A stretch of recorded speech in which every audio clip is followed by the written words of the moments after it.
दोस्तों, आप ईश्वर को मानो या न मानो, परंतु भगवान अपने अनेक चमत्कारों से भक्तों की सदैव रक्षा के लिए आते हैं। भले ही हम ईश्वर के आकार प्रकार के बारे में न जानें, पर उनकी शक्ति का एहसास हम अक्सर अपने चारों ओर देखते हैं, जिसके कारण ही तो करोड़ों लोगों की आशाएं एक मूर्ति के सामने आकर टिक जाती है।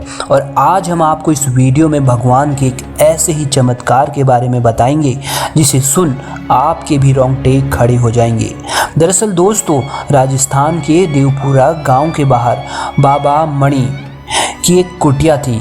बाबा अपने सरल स्वभाव के कारण अत्यंत लोकप्रिय थे। जिस गांव में बाबा थे, उस गांव में मीरा नाम की एक लड़की रोज दूध बेचने के लिए आया करती। सबसे पहले वो दिव्य बाबा मणि को दूध पहुंचाती, फिर गांव के अन्य लोगों के पास जाती। एक दिन उसे थोड़ी देर हो गई तो बाबा ने कारण जानना चाहा, तो वो बोली, आज नदी पार करने के लिए नाव देर से मिली, इसीलिए मुझे आने में देर हो गई।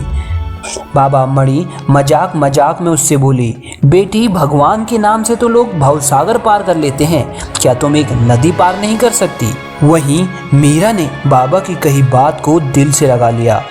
बाबा की कही बात का उस पर गहरा असर पड़ा। अगले दिन जब वह सुबह सुबह बाबा के द्वार पहुंच गई तो बाबा ने पूछा, आज इतने जल्दी कैसे आई?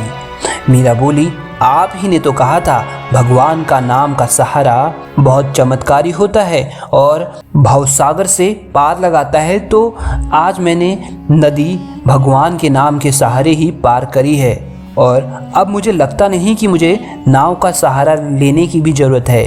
बाबा मणि ने भगवत नाम का उद्देश्य दिया तो था, परंतु उन्हें स्वयं भी उसके इतने बड़े प्रभाव का भान न था। वो तो बस हास्य में मीरा से वो बात कह गए थे। मीरा को पहले तो प्रणाम किया, फिर उसको नदी के किनारे लेकर पहुंची। वहां उनकी आंखें ये देखकर आश्चर्य से फटी रह गई कि मीरा भगवान का नाम लेते हुए सहजता से नदी पार कर रही थी।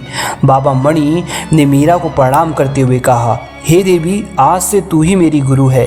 मैंने तो जीवन भर भगवान का नाम लेने का उद्देश्य भर लिया था, पर तूने तो भगवान को अपना करके दिखा दिया। अगर निष्पाक हृदय वाले सच्चे भक्त भगवान को दिल से पुकारते हैं तो भगवान स्वयं उनके सहारे के लिए उपस्थित होते हैं।